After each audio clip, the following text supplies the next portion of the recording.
Today we celebrate Easter, albeit in a very different way than we usually do. Admittedly, it's very strange and it doesn't feel quite right. Instead of getting dressed up and going to Mass, we're all hunkered down in our homes with our families, isolated from the world, living our lives filled with uncertainty. Interestingly, this is exactly how the disciples would have been on that very first Easter. Think about it. Once Jesus was arrested and crucified, the disciples took off and hid themselves away in the upper room. Effectively, they shut themselves out from the world, living in fear of being arrested, as we will hear in next week's Gospel.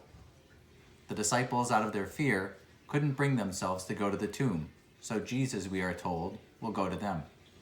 And so it is with us today.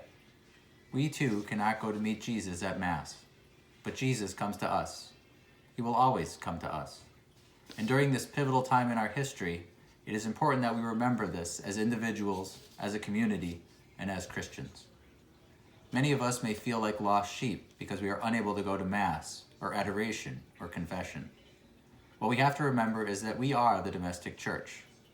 In the Gospel of Matthew, it says that where two or more gather, Jesus is with us. The church has always taught that it is in our family homes that church begins, because it is in our home that children learn their faith.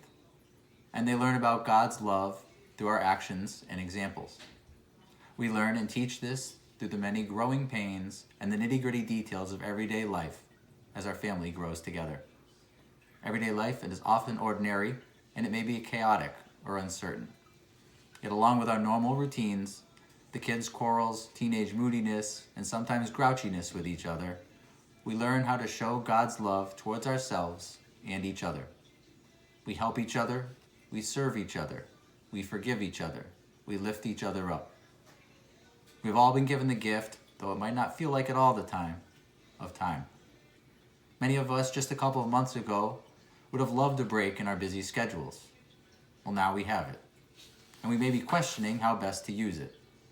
There is schoolwork and house projects, and even binge Netflixing to get away from it all. And these are important, but don't lose this opportunity to build and form your domestic church, your family's faith. Over the next month, use this socially distanced time to make Sundays different. Make them about something other than our regular routine. Make them about God, about Jesus.